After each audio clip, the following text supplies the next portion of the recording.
Are you interested in hearing my opinion on Vampire the Masquerade Bloodlines 2? I've made a whole bunch of videos about it. Is it ass like I anticipated it? Well, I have not finished the game. In fact, I've played relatively almost none of it. Basically, I went through the tutorial, prologue, trailer part of the game, which gives you almost nothing in terms of the actual open world exploration of the game, if there is any of that. What it does do is it gives me an idea of the themes that they're going for, of the feel of the game, and if it actually meets with the thing that I want out of a Bloodlines game. And I can say unequivocally, right now, having played almost none of the game, it is not a Bloodlines game. Will I continue to play it? At the very least, I will continue to play it up until the trailer demo runs out for my purchase of the game. If I will go beyond that, I don't know. I'm not sure. Is it giving me the Werewolf the Apocalypse game vibes? Which is to say, a game that is made and is terrible. A game that was like made either incredibly poorly or with people that totally don't understand the world, with people that are just bad storytellers in general. As of right now, no. I will say I think that's probably about what I expected because the Chinese room for developers, I thought they were pretty good. I think they've made good games in the past and therefore can make good games.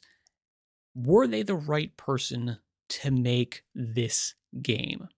I don't know. I kind of don't think so because the thrust of this game, the way that I see it so far, is one in which the narrative is very well established. Like it's fairly linear.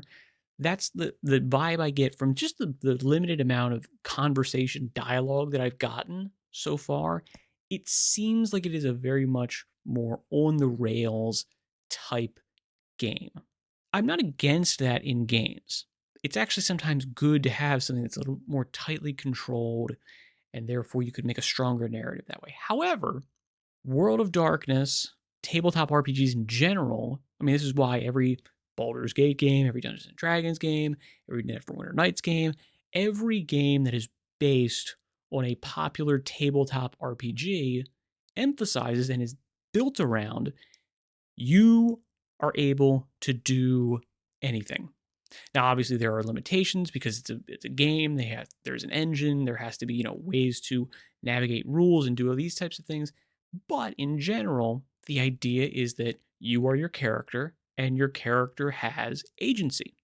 You can do whatever you want. That's the whole point. Chinese Room has not done that with this game. As far as I can tell, very much it's an on rails type thing. You've got a little bit of, okay, you can be a little bit more of an asshole. You can be a little bit less of an asshole. It's like the Mass Effect, Paragon, Renegade sort of dichotomy where it's like, okay, that's nice. But if those are the only two scales that I've got, I don't have nearly as much creative freedom.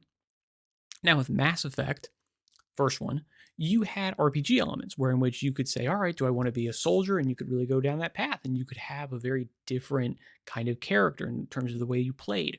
You could have different builds. You could go into different things. It was more interesting, it was more customizable, and it felt like you were more in charge of that character. I'm not seeing that so far.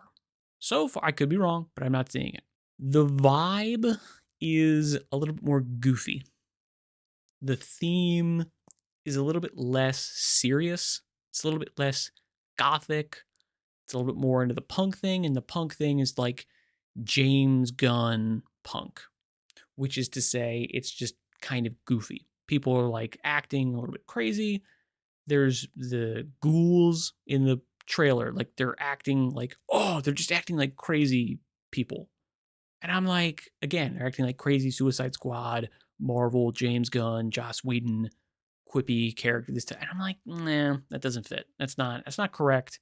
That's not right. Also, there shouldn't be, I'm assuming they're going to be, everywhere by the amount of, ones that you beat up in, again, the trailer. It's like ghouls are supposed to be kind of rare. You know, like just inherently, like the amount of vampires that are around, the amount of ghouls that are around. You need to keep this shit secret. It's the world of darkness. There's a masquerade. You're trying to be secret. You're trying to be stealthy. I'm not seeing that as much. I'm not seeing it there. And that is what I'm wondering. Is this going to be a World of Darkness title? Right now, I can't make that determination. Is it a Bloodlines game? No. If you wanted a Bloodlines game, if you wanted Bloodlines 2, which is what I wanted Chris Avallone, and I always forget the main writer's name, but that's what I wanted. I wanted a game from those people that understood it's an RPG, it's written as an RPG, and the game is designed as an RPG because that's the world in which you're existing. And therefore, you need something like that in terms of a game system to actually give you the freedom to be the character that you want to be and to have the experience that you want to have out of a Bloodlines game. Could it be that this is like a fun, interesting World of Darkness title that's not a Bloodlines game? Yes, that's a possibility. Have I seen any glimpses of that so far? No.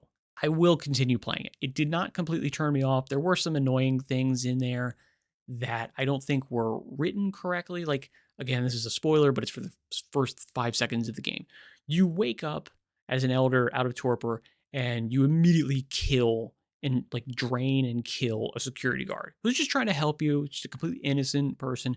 You drain and kill them. Now, here's the thing in the Vampire the Masquerade, that is lore accurate. When a vampire comes out of torpor, they are, just overwhelmed by the beast and they just like immediately grab on and glob on and just like eat the crap out of whatever's around them because they're starved.